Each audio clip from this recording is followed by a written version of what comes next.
Write it down. So today, I'll make a couple announcements before I get started today. So first, realize I'm flying in terms of the syllabus. The first exam is not for another few weeks. It's October 6th. The material that we're going to cover on that exam is going to be, for all intents and purposes, everything through today. So carboxylic acids, enolates, enols, but again, it's going to comprise a large component of organic 1, and so you're going to want to make sure that you really have a solid foundation for organic 1, because those reactions, everything else will come up. So what I'm planning on doing moving forward for the next, I think, 3 or 4 classes is I'm going to finish up enolate chemistry today, as well as enamine chemistry, and a few sort of parallels that I'll show you in terms of other reactions that are sort of fall under this umbrella. And then I think next week there's only one class. Next week, so what we'll do is next week, so that we won't start any new material, next week we'll just have a sort of a refresher, so I'll go over a lot of material. And then the following week, what we'll do is I'll begin to introduce, I forget, pericyclic reactions, whatever is next on the syllabus, and then basically the one class before the exam, we'll have another exam prep. So that'll effectively give you guys a good amount of time to make sure that you sort of made sense of everything, caught up on stuff from Organic 1 that you need to do, yeah, so hopefully that will be helpful. The other point that I wanted to make, so somebody asked me today, so somebody came and asked me, I guess they're sick and they wanted to make up they're supposed to take a quiz this afternoon, and I was very hesitant, and I'm allowing them to do it, but what I will tell you guys is if you're sick the day before a quiz, even if it's just for precautionary reasons, just email me in advance and just give me a heads up that you may need to retake it, even if you think you might be fine. At least that way you'll be sort of in the clear, because again, one of the major reasons why I don't like allowing makeups, and I like to make sure that you have far in advance, isn't that I'm draconian, it's just that it becomes overwhelming if we have too many makeups to do. And so I don't want to be in a position where I get too many requests for makeups and so forth, and so that's why my policy is what it is. So in general, that wouldn't have flied, but I have a soft spot today, but I can't guarantee that in the future. So if you're sick, or you think you might be sick, and you're sick the day before a quiz or something like that, just let me know and say I'm going to try to make it, but can I have a backup in that way at least? We'll be able to prepare for you. Okay? All right, so with that, what we're going to do today, so at the end of last class, we sort of rushed a bit through Claisen, so I'm just going to go back through the Claisen reaction one more time, because I think there was a lot of noise in the back and couldn't really hear what's going on. But again, everything that we're sort of discussing nowadays is in these last few classes, right, has been reactions whereby you take an enolate, right, so for example, generated with LDA,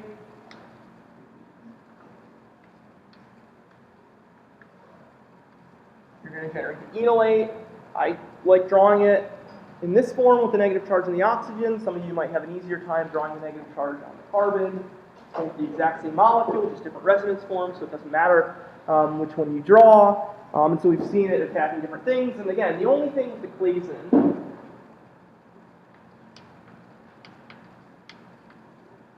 to sort of keep in mind is that we are adding into an ester. I'll just have this be an ethyl ester.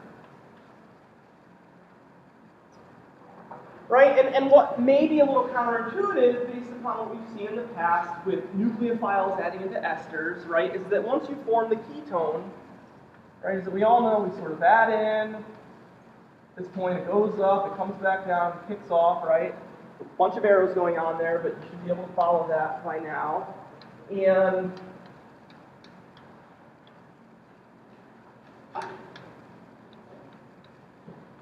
what you get is essentially a ketone, right? So you've taken an enolate, you've reacted with an ester, you've gotten a ketone. And in previous cases where you've seen nucleophiles effectively react with esters, such as the case of a Grignard, or such as the case of LAH, we often get over-reduction. And so this is one of the first times when we're seeing chemistry where something's adding into an ester, and it sort of selectively adds into the ester, and then you don't start getting over-alkylation.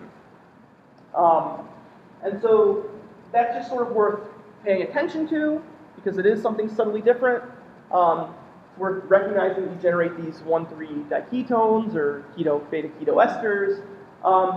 And in terms of trying to make sense of it, what I sort of described last week as a reason was that, unlike other examples, these sort of beta-keto esters you could imagine existing in a more stable monomeric form.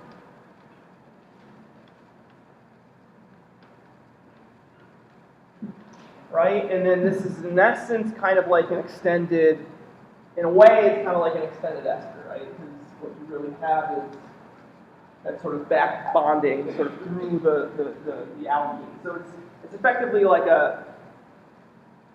this type of ketone, right, is effectively, at least chemically, similar to an ester in the fact that you can sort of resonate and move electrons from an oxygen in the same way that an ester, you can sort of move electrons into that carbonyl.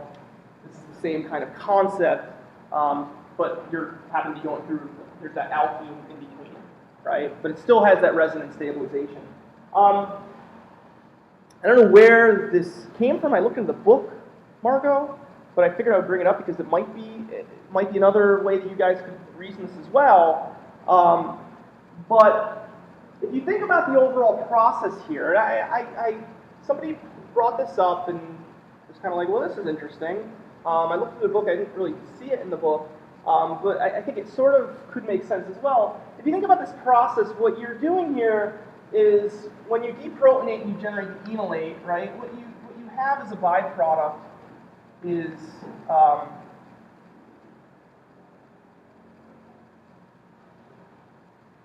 oh, never mind, actually. So this would make sense. What you're generating here, right, is ethoxide, right? And as we sort of discussed earlier, this sort of pKa of this central proton, right, is what? It's fairly acidic, right? So it's pKa of somewhere like around 11, right? So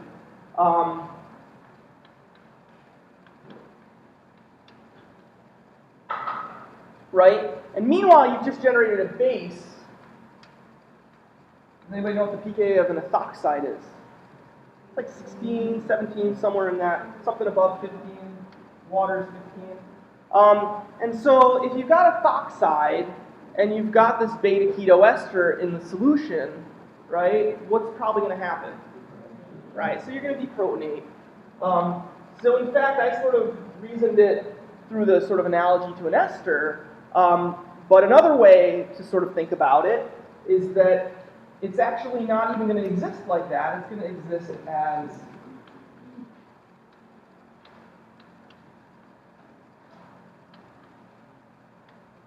this sort of deprotonated form. So now it's not even like an ester, right? It's kind of more like what we described with carboxylic acids and LAH, right? The thing with the carboxylic acid was that the LAH first deprotonates and you got a carboxylate. So this is even more closer to a carboxylate than it is an ester. So carboxylate being less reactive than an ester. And so this is perhaps another way that you could sort of rationalize and think about how Claisen's sort of relative behavior in terms of adding into an ester is like a little bit different in a Claisen than perhaps what we've seen with other reactions where nucleophiles have added into esters. Does that make sense? Okay. The other thing that I wanted to describe, because I sort of just said it, and then somebody came up and asked me about it afterwards, and I figured it's probably worth discussing a little bit, because it is one of the main reactions, is the Dieckmann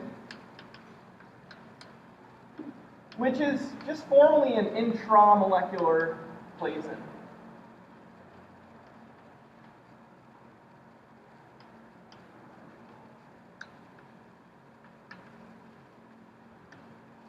And one of the things about the Dieckmann in particular is in the claisen, again, depending on how you see it drawn, sometimes you see two esters, like a cross claisen where you have two esters together and one reacts with the other to generate these molecules.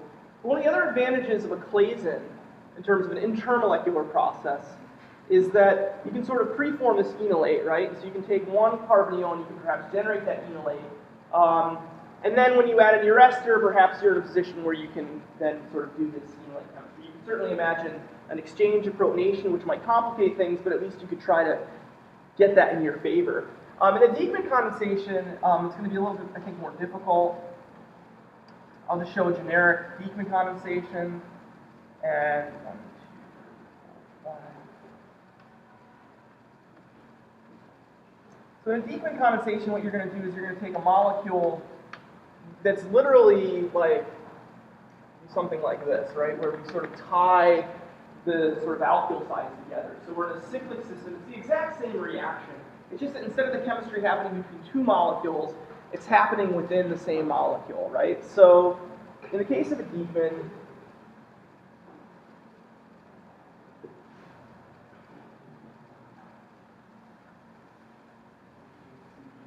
what's going to happen, and generally we'll often see Dieckmann's is run as these sort of symmetric molecules, but we could perhaps ask some questions if we have time later on in terms of non-symmetric Dieckmann's and what we might hypothesize would be the major products, and we can sort of discuss it.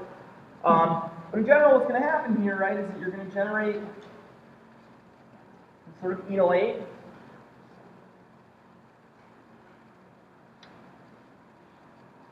Think about the best way to draw this. So 1, 2, 3, 4, 5. 1, 2, 3, 4, 5.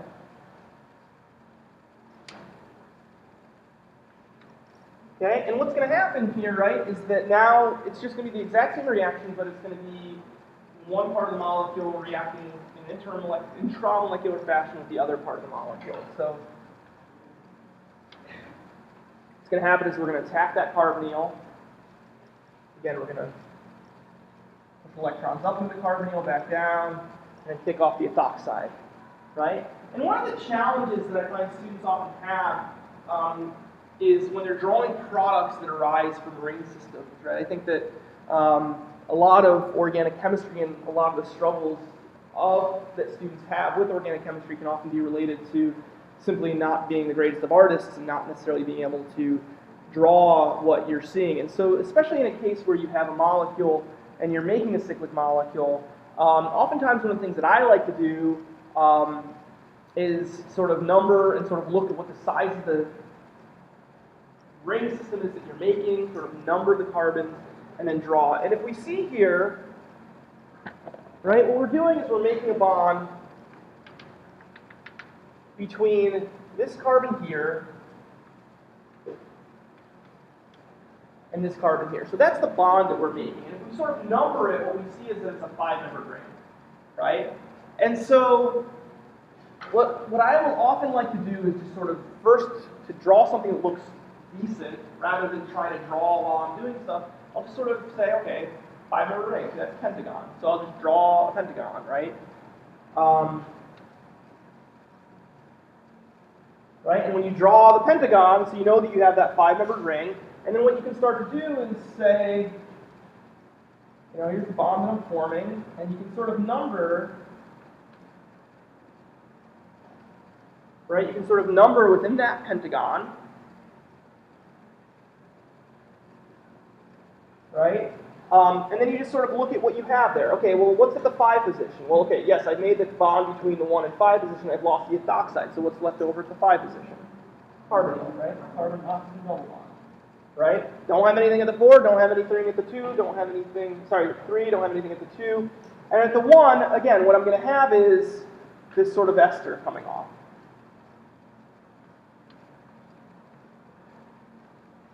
Okay, so this is a claisen condensation. I felt like it's worth sort of, sorry, it is a claisen. It's just in an intramolecular fashion, hence the name of it ends up being this Dieckmann condensation. So again, exact same reaction as a claisen, just in an intermolecular fashion. I would just sort of emphasize that recognize the challenge with students when they're drawing reactions where rings are forming is that oftentimes rings sort of happen to add some challenge for some reason. So just sort of slow down, count the ring size, draw it nice, and then at least in that way you can see what you're doing a little bit better. Okay, so with that, before I move on to enamines,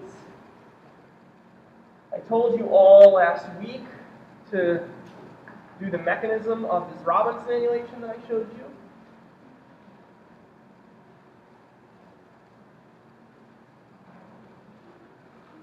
So what we'll do now is we'll go through that Robinson annulation. And again, Robinson annulation is literally a Michael addition followed by an Alwell condensation, right? So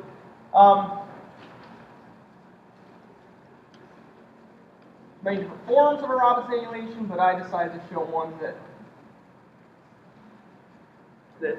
within the synthetic organic chemistry community is a very valuable and well-studied class of these.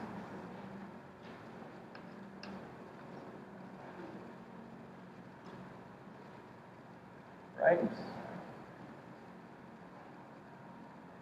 So we're going to take ethyl vinyl ketone, and we're going to take this 1,3-diketone with a methyl group here, and we're going to take that, and sort of step one is that we're going to take this molecule and we're going to treat it with some base. Again, we're not going to need a strong base for this Michael addition. Why?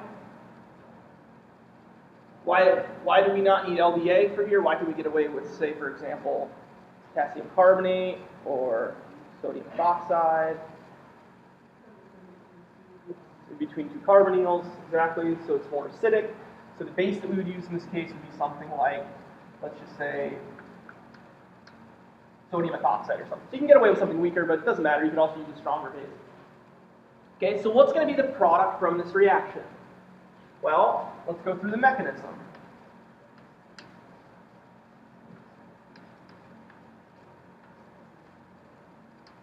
Now again, I can draw it as the enolate in terms of the resonance form of that, or to make my life perhaps a little bit easier in terms of seeing what's going on, I can just leave it at the methylene group here, okay?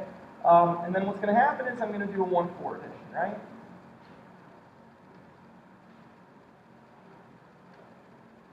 Okay? The product of that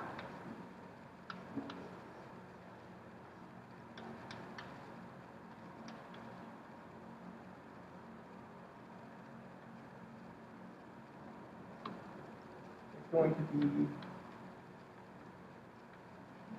this enolate here, right? And so again, especially when you're building more carbons, sometimes it's worth the count just to double check, right? I'm making a bond, and there's going to be 1, 2, 3, 4, 5 carbons. I have 1, 2, 3, 4, 5 carbons. My carbon-carbon double bond is at the 1, 2, 3. So bonds 1, 2, 3 bonds has that double bond, and then the sort of third carbon, I'm going to have that oxygen.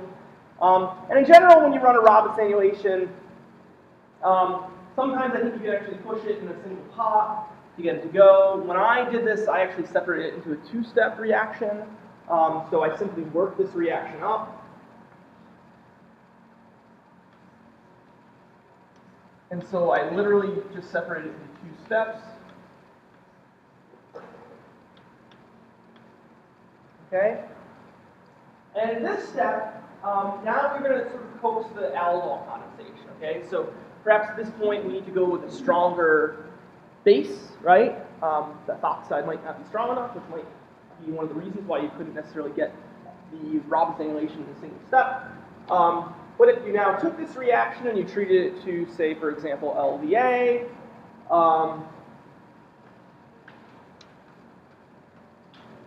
followed by dilute aqueous or dilute acid at the end, so you use acidify at the end to sort of drive the sort of condensation part of the L1 condensation. Right? What's going to happen here is now LDA can certainly be broken in several places on this ring. This is, and again, this is where the reversible nature of these reactions comes into play. You might deprotonate, make one enolate. That enolate might then react with another alpha proton and generate another enolate. So in terms of trying to identify in this process where it would be deprotonated at first, we just sort of have to ask the question ultimately of what's going to be and what's going to lead to a productive reaction pathway. And in this case, what that ends up being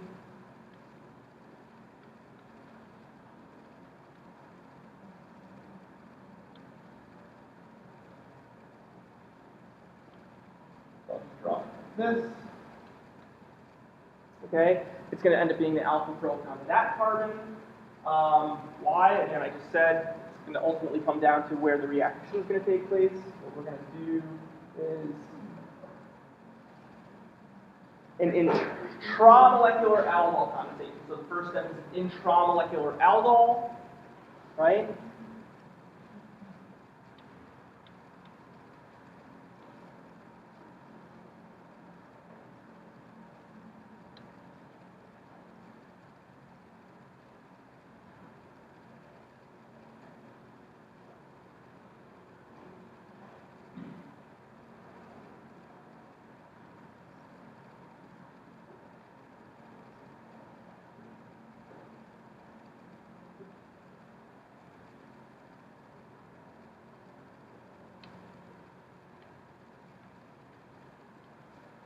Right, so the bond that we've made is going to be between that carbon and that carbon. Again, an intramolecular process. Oftentimes, you can see that I sort of just did it and had to correct myself. When you're drawing the rings, oftentimes you can have little slip-ups. So it just sort of adds the complication. So one of the things that you may want to do in this case is number. Right? And so in this case, what I'm doing is I'm making a bond between the 5 and 6, so I can go through there and count. That's the 1, that's the 2, that's the 3, that's the 4, that's the 5, that's the 6. Again, here's the bond that I'm making, shown in blue. Right? And then again, you can sort of double check. Okay, yes, that 5 has a methyl group on it, the 4 carbon has a double bond on it. You can sort of double check to make sure that you don't screw up drawing the molecule. So again, sort of the particular nature of paying close attention to this, right? Then again, upon acidifying this, what's going to happen is we're going to protonate this alkoxide.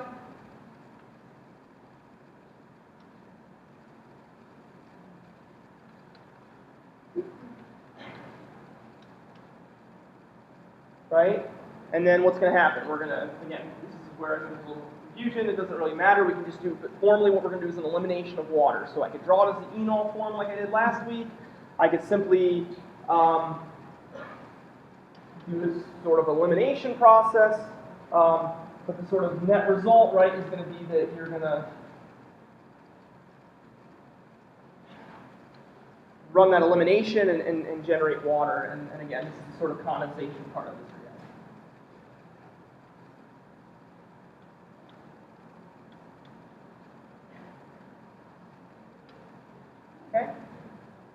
Okay, so again, this is a molecule that I just said sort of earlier is very valuable to synthetic chemists. And in fact, one of the first things that I did when I was in grad school was actually run a Rabi annulation. So Rabi annulation is actually one of the first reactions that I sort of ran. And we were using it in total synthesis of a molecule that had this anti-inflammatory properties, and we were interested in making it and generating a bunch of analogs of it. And one of the really, I think, cool things about the sort of Robbins annulation in terms of historical perspective is, again, I used it in total synthesis. Many people had also used it in total synthesis, in part because this sort of 6-6 ring system, along with a lot of the other functionality on here, really allowed people to begin to build up molecules. If anybody knows the structure of a steroid, for example, steroids have that 6-6 ring structure followed by the 6-5. We'll get into that later on in the semester. But again, there's a lot of these molecules, these sort of terpene molecules that have this sort of core structure in them, so there's a lot of interest in them. But furthermore, one of the things that's particularly interesting about this class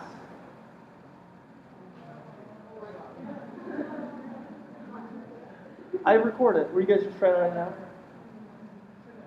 What? Yeah, you can check my notes online. So one of the things that's really valuable about this reaction, right, is, and I'll sort of set this up, and then we'll introduce enamine chemistry, which is, I think, I'm going to sort of introduce something that's not in the book of enamine chemistry, but I think it's like really important, and perhaps the most important thing about enamine chemistry. Okay? When we did that reaction, we generated that enolate, we could have reacted with one of two carbonyls, right? And so what I want you guys to do is perhaps think about if we draw this molecule with stereochemistry here, okay, and we think about this reaction taking place, we can call this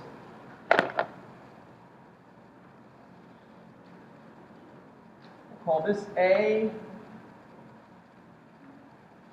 and we'll call this B. Okay, so the molecule that would result from A is the one that we just drew, in essence, okay?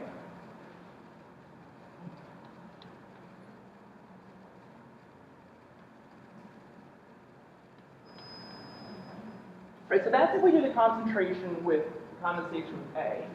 And if we do the condensation with B, what we are going to get to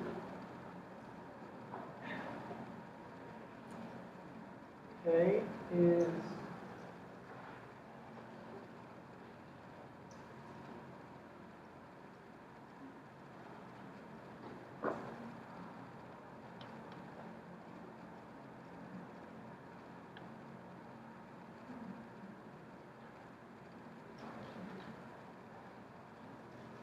right, so if we wrap up and do the condensation on that side, we're going to generate that molecule there. Again, if you can sort of draw it out and see it, it would be good practice in terms of seeing what's going on. Okay? Headache question of the day. What's the relationship between these two molecules? Perhaps it's probably very difficult to see by themselves, right? But if we take this molecule and we rotate it this way, we're going to be an enantiomer, right? So if we take this molecule and rotate it this way,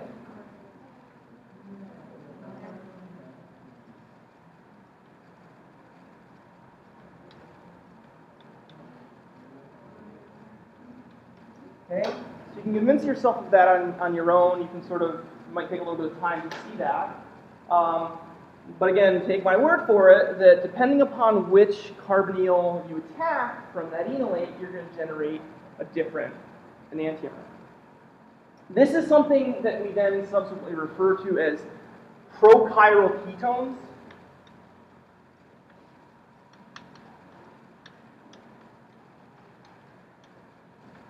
Meaning that effectively, if you change one of the ketones, it's an achiral molecule, but if you change one of the ketones, it suddenly becomes chiral, right? And if you can change one of those ketones selectively, then what you're going to get is a single enantiomer. And as you know, all the work, pretty much the majority of molecules that make us up are single enantiomers. So as you can imagine, as people are interested in making molecules and are interested in doing it in a way that can sort of perhaps interact with your body, whether it's a drug interacting with a protein. Oftentimes one of the things that we want to do is make a single enantiomer because, as we've seen through several instances of the past, perhaps the most famous being thalidomide, right?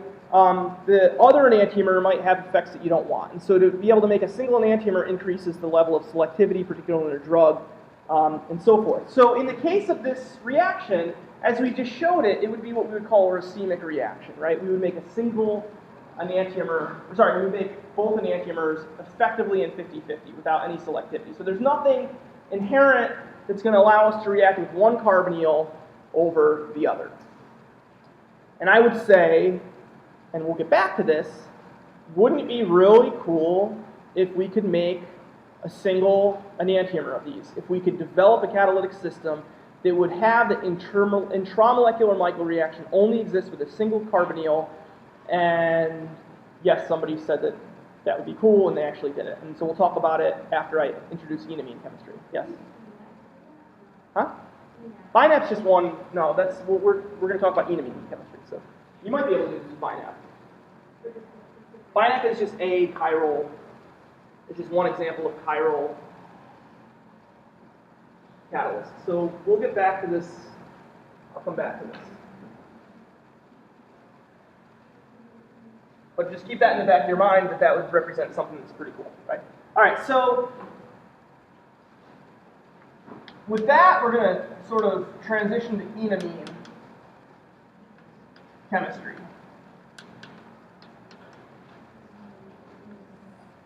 Okay, enamines, so in terms of the nomenclature of this, by now, perhaps for many of you, the term, what is this called? Enol. Why do you think it's called an enol? An alkene and an alcohol, right? Yeah.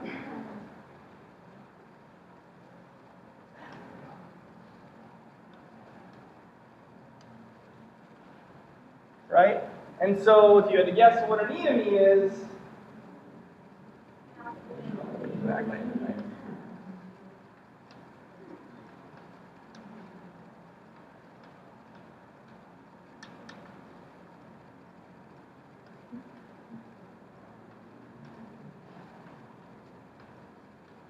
Whatever. All right. So enamines are in many ways sort of some intermediate in terms of reactivity versus just your standard enol, which again, the standard enol is not going to usually exist that much. It'll just be a minor tautomeric form. But it's something that's slightly a little less reactive than, for example, an enolate. But in much the same way that the enolate, you can sort of have that resonance form.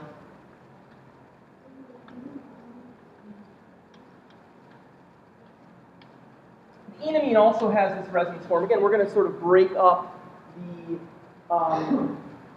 charges here, but putting a positive charge onto a nitrogen isn't the worst thing in the world. And again, this is simply illustrating the reactivity that these can have. So given the fact that you've got a nitrogen which can relatively easily, well, I don't say easily, but can stabilize a positive charge, okay, you end up getting a lot of chemistry with enamines where you react with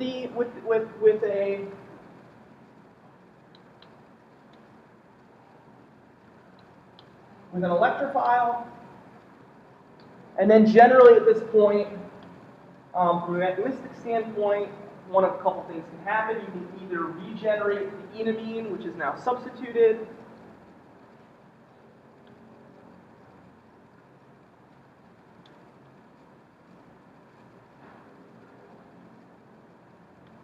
you can either regenerate a substituted amine, or really what the book focuses on is that iminium, so this is called an iminium, can also hydrolyze. So in the presence of water, what will happen is the water will add in, as you can go through this, is just standard carbonyl chemistry that we've seen in the past. Water is going to add in, eventually you're going to eliminate, and you're going to get your electrophile. Okay, so enamines, 2 points. Enamines are nucleophilic. It's the first point. And the second point is enamines can effectively be hydrolyzed back to the ketones.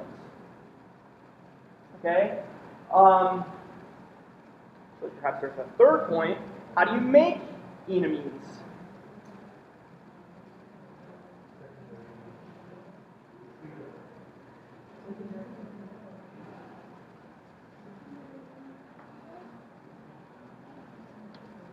How do you make enamines?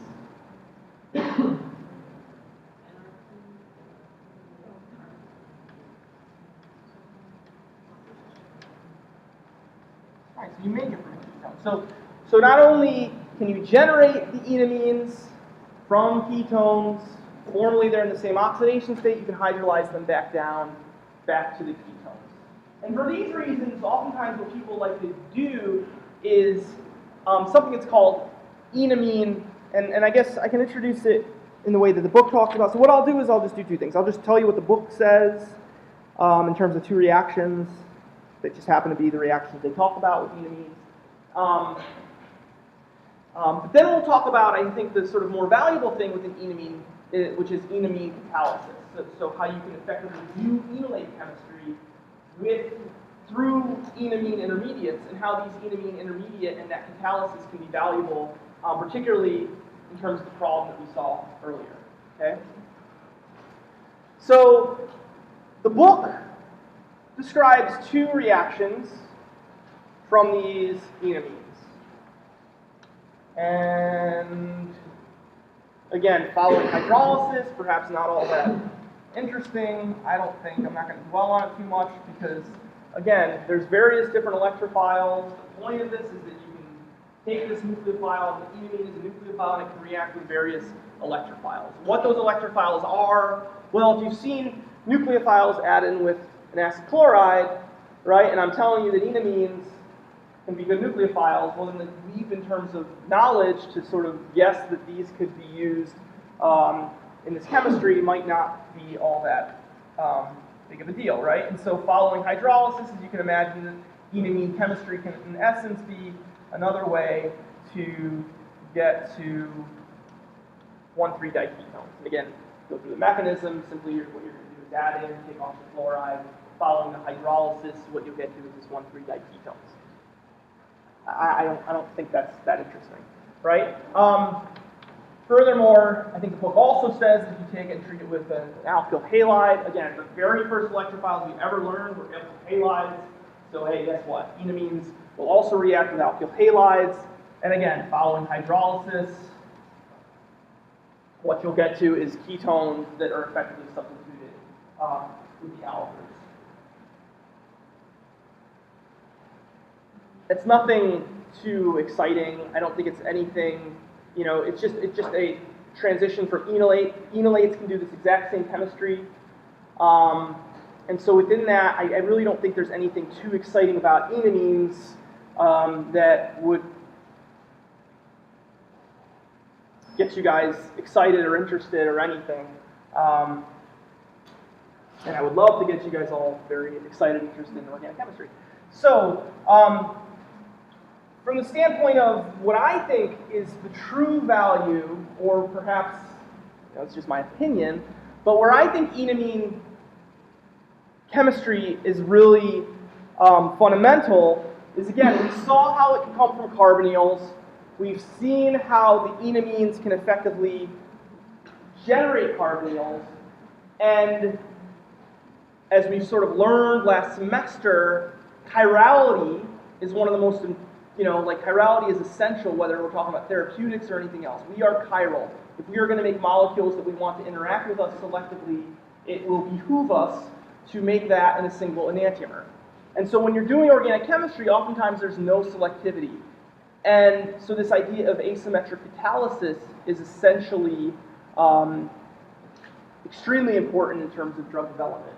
And given this overall process,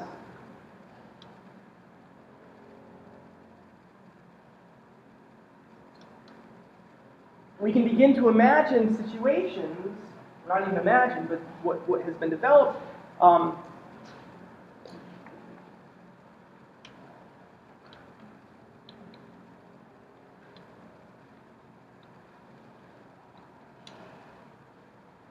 A situation where you have an amine go in, you have an amine go out, right? So you have a ketone that's going to react with an electrophile, so you have some stoichiometric amount of electrophile, and throughout this overall process, what's happening is you've got the amine coming in, the amines coming out, right? So this, at its essence, has the ability to then be a catalytic process, right? We've seen instances in the past where, particularly under acid catalyzed, for example, whatever. I mean, we've seen it time and time again. Acid-catalyzed condensation chemistry, acid-catalyzed transesterifications, acid-catalyzed amide formations, that we sort of get to the end of the mechanism and it's like, oh, where's that proton going to go? And it's like, well, it can be for example, in the case of sulfuric acid, it could be the sulfonate ion. But oftentimes we'll say, well, it can even be the starting material, right? Because once you have that H+, that H+ can just go to town. It can just keep doing its thing and you keep regenerating the acidic source. Enamine chemistry also offers that possibility and ability. And if you want to have, say for example, something that's going to generate chirality, you would need something itself that is chiral. And what this idea of cyclic amines opens up the possibility for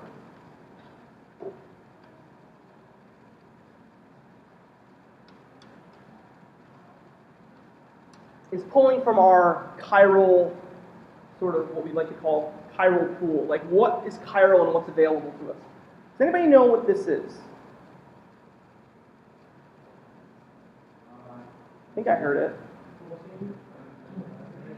It's an amino acid, bingo one. And within which amino acid it is, I guess we'll learn later on in the semester. But this is proline.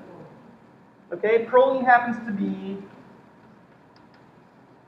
an amine. Sorry, it happens to be an amino acid. It happens to be a secondary amine, and that's going to be one of the sort of important things. But again, within the sort of confines of this type of chemistry, it turns out that even some primary amines will work, but I don't want to confuse the point.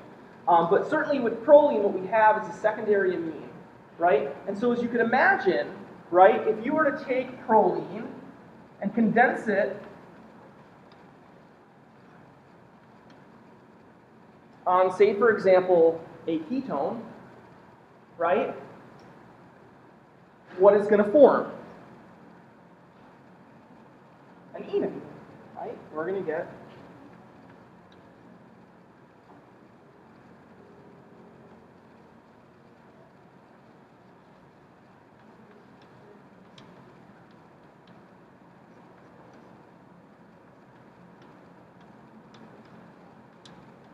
right? So we're going to get an enamine. Well, unlike sort of the just generic enamines that we used before, this enamine is now chiral. Okay? And so now, if this compound is going to react with an electrophile, the reaction is no longer a sort of racemic process, or it's no longer going to be without any selectivity, right? The products that you would be forming are now no longer enantiomers. The products that you would be forming are now so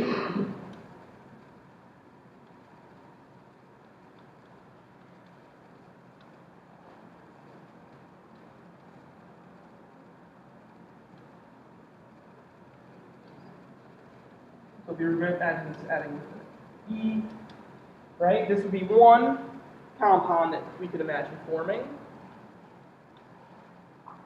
And the other compound that we could imagine forming would be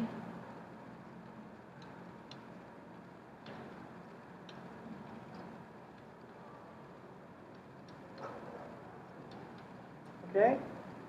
So these are now, the two products that we could form are now no longer enantiomers, or as they were previously. Now they are diastereomers. And we have seen time and time again diastereoselective selective processes, right? For example, bromine. When we add bromine across a double bond, we get a diastereoselective selective process. When we do osmium tetroxide, we get the oxygens adding in a particular fashion. It is a diastereoselective selective process. Thinking on the bigger scale, diastereoselectivity selectivity is known. Like that happens within a molecule. There will be different transition states and different energy barriers between those transition states of the two possible diastereomers that you can form. And so in a situation like this, again, which enantiomer is going to form, I don't know, but you can imagine that at this point what you're going to do is one of these is probably going to be more favored than the other. And it's probably going to depend on a lot of factors, but the bottom line is this stereochemistry up here is going to affect the stereochemistry here. You can reason that, right? Say, for example, maybe the carboxylic acid has some hydrogen bonding and it delivers the electrophile. Or maybe if instead of the carboxylic acid you have a derivative of this, it's really bulky and so it blocks one face so that only the electrophile can come from the other face. So all these factors that sort of exist due to this stereocenter right here can then parlay itself into stereochemistry at these other centers, right? And the net result of that, right, is that now you're generating a product, and I'll just happen to pick this one, not for any other reason than that it happened to be the first one I drew. We have a lot of floor space over here. But now you can imagine a system where you're starting from something that's achiral, right, that doesn't have any chirality, and then using a catalytic amount of something as cheap as proline, you can now begin to generate new chiral molecules that would then add to that sort of what we often will call a chiral pool. So, in my opinion, this is difficult for me to relay my enthusiasm, perhaps, but this is amazing, right? And this is groundbreaking, right? Like the ability, asymmetric catalysis, I think won a Nobel Prize like 10 years ago or so. But certainly it's had major implications in terms of our ability to make molecules, again, from that angle of therapeutic design. And enamine catalysis, particularly in this area of what is known as organocatalysis, right? This is the area that Professor Brenner sort of works on. Getting away from metals, actually doing stuff from things like this has really opened up our ability to make molecules fairly drastically. And so, going back to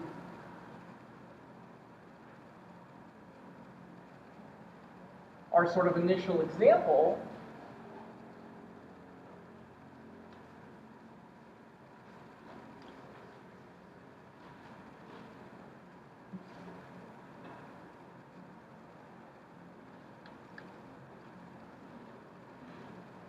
the same thing would happen in an intermolecular process, right? And so if you take this molecule and you treat it with now something like proline, right?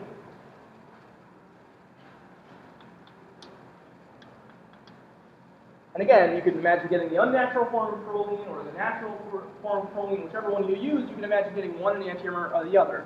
And so now you can begin to get these molecules. And again, I sort of already pointed out how important molecules like this are as building blocks. But you can imagine getting a molecule like this that's now single enantiomer.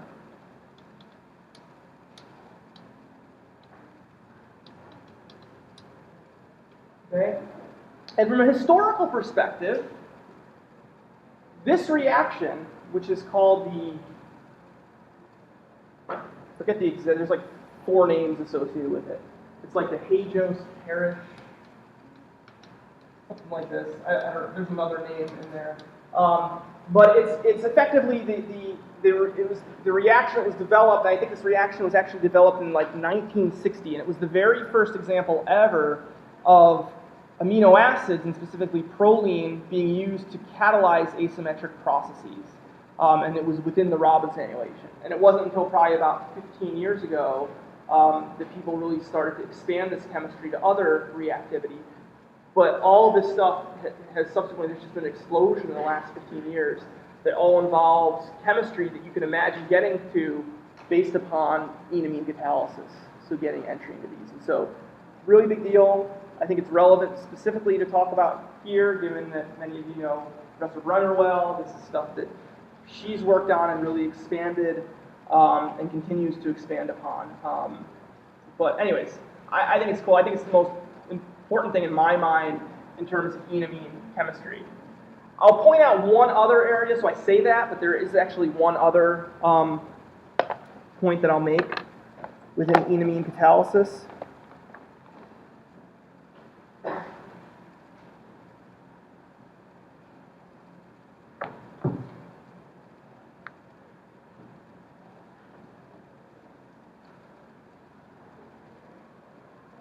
Is that you'll see enamine catalysis in other forms as well. So not even necessarily enamine catalysis, but particularly within drug development and drug synthesis and so forth. And one of the, I think, while I sort of said enamine catalysis, that's the most important thing, perhaps that's maybe not entirely true. It's just something I think is really cool in terms of enamine catalysis. At least when you start with a ketone and you formally get out the ketone. I think it's really important. But within the formal reaction that takes place, there's another area where I think it becomes very important as well, and that's within the chemistry of indoles. Okay, so this is an indole. Indole, as we'll see when we start talking about aromatic molecules, this is an aromatic compound. It's the residue, when we talk about amino acids, ends up being the residue of tryptophan, for example. But from a chemistry standpoint, there's a ton of drugs that have been developed for whatever reason that happen to have indoles in them. And so it's sort of been often thought that indoles have sort of privilege as a unit within drug development. And from the standpoint of enamine catalysis, I think knowing the reactivity of enamines will also help sort of understand the reactivity of something like an indole. And again, this has very big implications in terms of drug development and drug discovery and so forth. And so, if I were to take an indole and I were to say treat it, let's just say, for example, treat this with, I don't know, acrolein. Okay? If I were to ask you to predict what the product of this reaction would be, I might get a bunch of answers. Certainly there's not everything here, and we could perhaps anticipate other types of chemistry that would be taking place. But at least in terms of the first step of this reaction, I think we might all be able to, and should be able to have a good first idea of what the first step in this process would be. And what do you think that would be? Yes. Enamine, right? Reacting in the exact same way we saw previously through one quarter, right?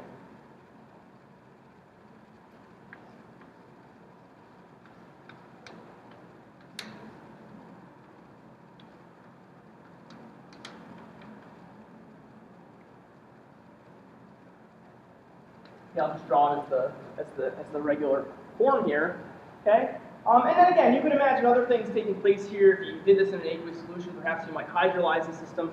But in general, what's going to happen is you're going to, again, it's going to be sort of quenched at some point, but in general, what's going to happen is you're going to quickly re-aromatize the system, okay? But I thought this was worth showing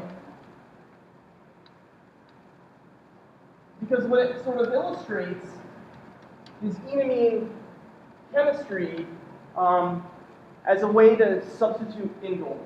So what's happening here is it's serving that nucleophile. We're not going to break it down afterwards. It's just going to re-aromatize. But because indoles are so important in terms of drug targets and so forth, I thought it was worth bringing this up as I think perhaps a better example of important areas of enamine chemistry that have real important and have had important implications in terms of drug discovery and drug design. And again, that's in part because indoles seem to have this knack for leading to good drugs based on them. Okay, so that's really all that I want to talk about enamines.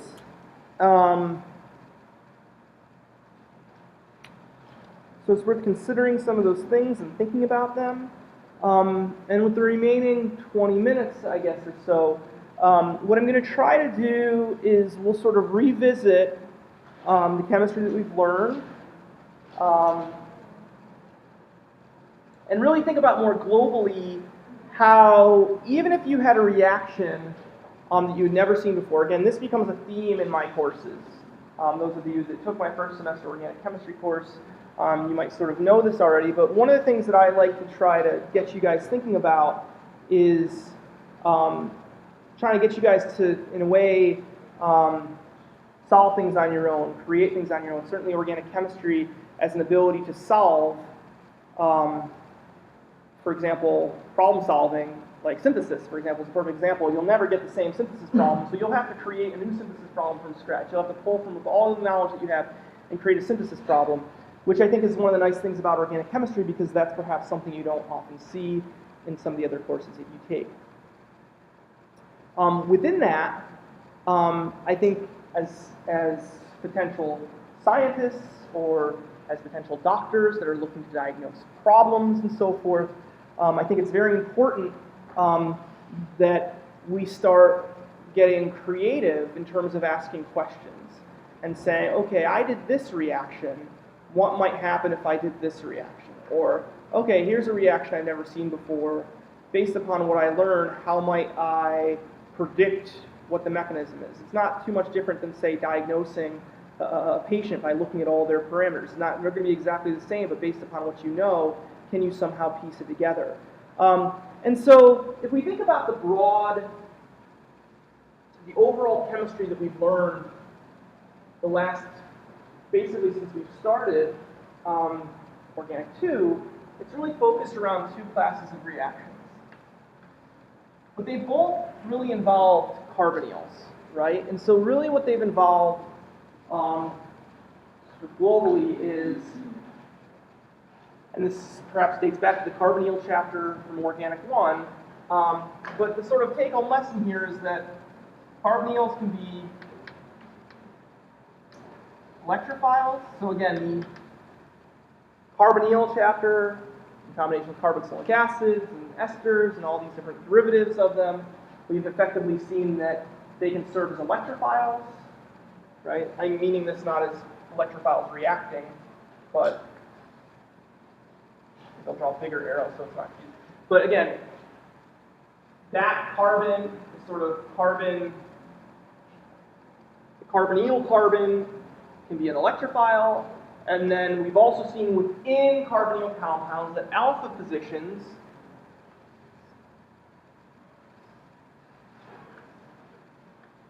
can be coaxed to behave as nucleophiles. Okay? And so within that, again, the sort of point here is that if you identify the nucleophile, if you can just imagine, okay, here's a molecule that looks like it would be a good electrophile. I can imagine donating electron density into that system. And you can start to sort of rationalize chemistry that might be able to do interesting things. And so, what I thought might be interesting is if we took a situation where we had an enolate, right? And we started looking at possible things that these could react with and asking ourselves, is this something that's going to react with it or not? Would we expect it to react with it? If it did, what would necessarily be the product? So now we know how to generate enolates. And the question would be, what would probably happen if we took this molecule and reacted it with, if anything, with a vinylamine, with an enamine? Would any chemistry happen here? Would we expect any chemistry to happen here? Yeah.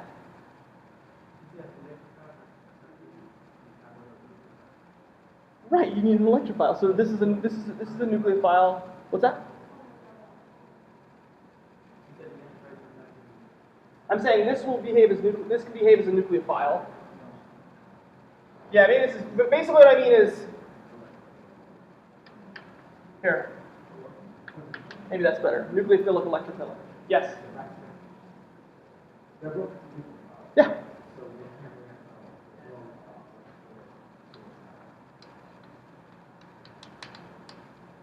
Right. So again, you look at this enamine, we see the enamine's not really, never seen it behave as a nucleophile, doesn't really resemble anything that we've seen as a nucleophile, and so forth. What if I did a nitro group?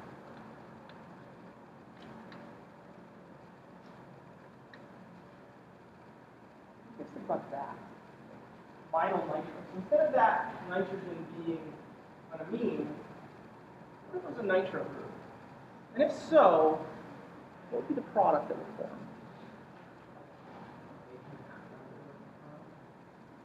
How?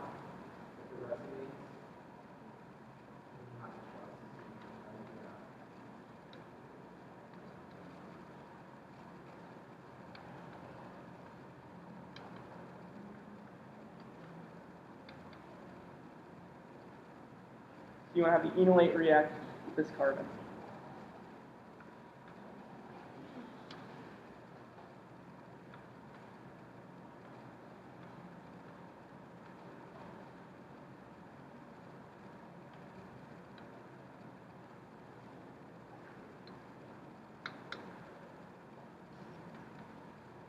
Right?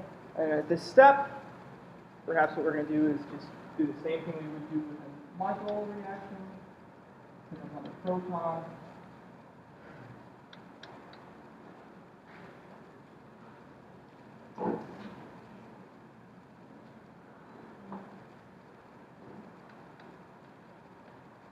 So we can basically get to a nitroalkane. So again, this is, you guys have never, I don't think you guys ever seen, has anybody ever seen a vinyl nitro group before? How did you make that assumption? You already know that so I would look essentially if I have an actual charge on the so that I can resonate it. So Why? Why did you do that? What have you seen in the past that made you want to do that? Right, alpha beta unsaturated carbonyls, right? So you knew this by drawing a parallel. You knew that you couldn't do it here. Now, if this were the first day of first semester organic chemistry, and you looked at this molecule that's got an alkene and a nitrogen, and you look at this molecule that's got an alkene and a nitrogen, you would assume that these two molecules, you would have no idea how they would behave and react differently, right? But through the chemistry that you've learned, without even really realizing it at this point, what you've sort of done is you've drawn parallels. And that's kind of the point that I'm trying to, hopefully, that's sort of the underlying theme that hopefully I've been trying to get through in these past few courses. Again, we've been flying through reactions, no doubt, but part of the idea has been that we haven't really been learning anything that's totally new. Everything is somehow related to reactions that we've seen before. So again, vinyl nitro groups, nobody's ever seen a vinyl nitro group. Well, maybe you have, but maybe you haven't. So let me ask you this question. So this could be a reaction of a vinyl nitro. You can effectively get to the same type of intermediate. So it's simply a different oxidation state. What about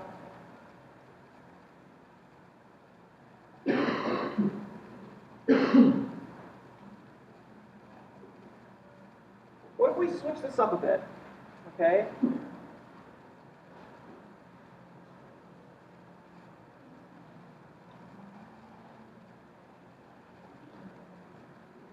From the standpoint, so that was just an example of an electrophile that perhaps you'd never seen before, but simply by making the analogy, you were able to take that and you were able to convert it into something new, right? Whether or not it's right or not, I think it's certainly worth making the connections and making the sort of comparisons. So from this standpoint, let's go back to nitros.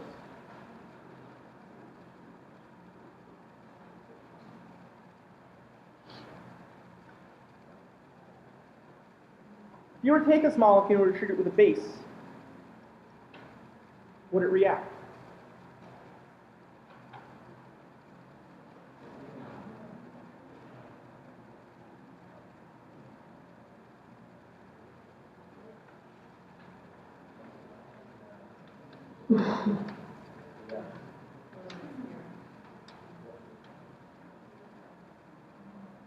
Turn out the protons. What do you guys think?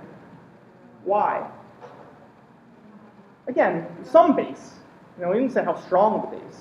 But if you were to look at a molecule like this, again, just asking the questions.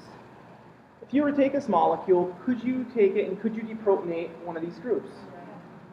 Why? Yeah, right? Because in principle, again, I'm sort of showing analogies here with nitro groups, right? But in principle, if you have that negative charge, just as you have resonance stabilization with, say, a ketone, you can get resonance stabilization in these nitro groups as well.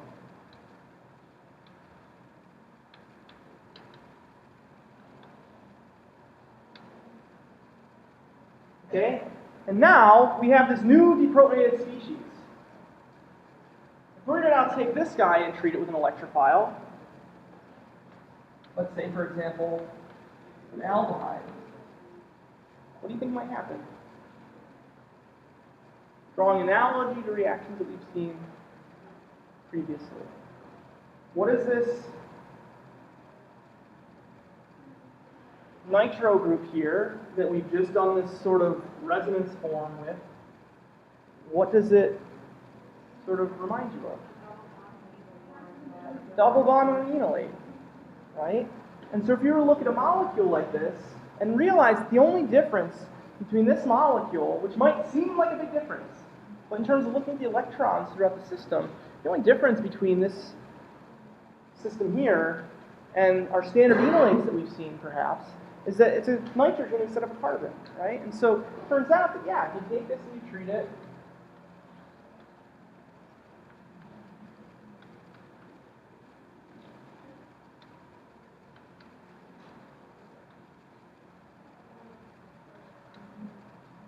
and then following the workup, what you'll end up with is sort of effectively 1, 2 nitroso alcohols, right? Now, do you think there's another extension of this that I could do? What if I were to take this reaction and treat it with a little bit of dilute acid?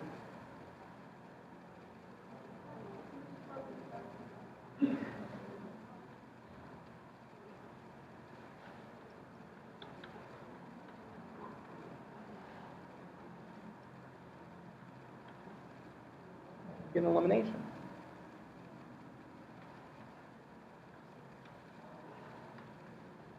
Oh my goodness, look what I just made.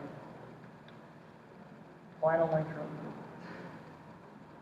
which we were just talking about as, right, as a good electrophile. So I actually didn't mean to make that go full circle, but it worked out pretty nicely there.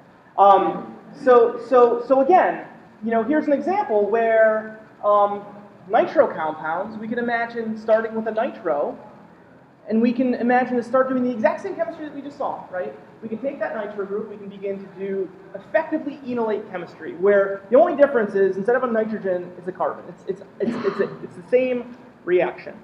And furthermore, we've sort of shown that through this process, you can actually generate what's essentially an alpha beta unsaturated ester, right? And so, again, simply using the chemistry that we've seen in the past. Now,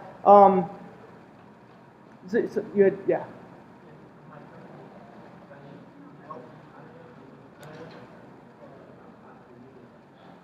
Is the oxygen anion this one here?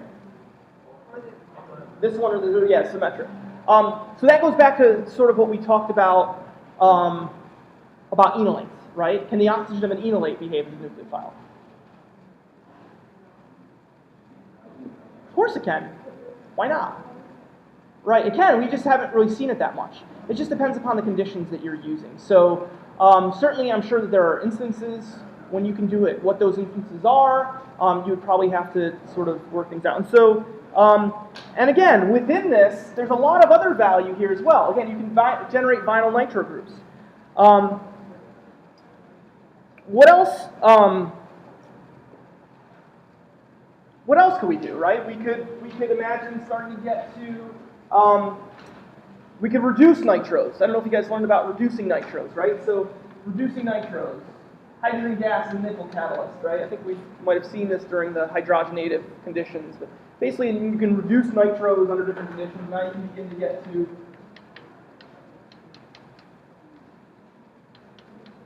1,3-amines and things like that.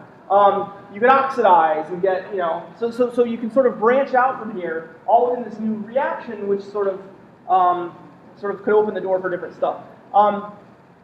This is a reaction called a Henry reaction, just so that you can sort of have a name with it. This is known as the Henry reaction. And I really just thought it was a really good one to sort of show you guys. Again, this is the type of question, right, that you're almost guaranteed to get something similar to this, because I've had a question like this on virtually every single exam that I've ever given, where I basically say, here's a reaction that you guys have never seen before. I'll usually give the products, and you have to figure out how it actually works using analogies to what you've seen in the past. So, it's not going to be the whole exam, it's going to be like this, but I always will give that one question. So when you get to the exam in a couple weeks, and you see questions like this, don't think that it's out of the blue. And furthermore, I would sort of, since you have time, you can't really study this stuff. But what you can do moving forward is really asking questions about the chemistry that you've done and trying to draw parallels on your own. So with that, I guess I'll let you guys out a few minutes early, and I'll see some of you at office hours.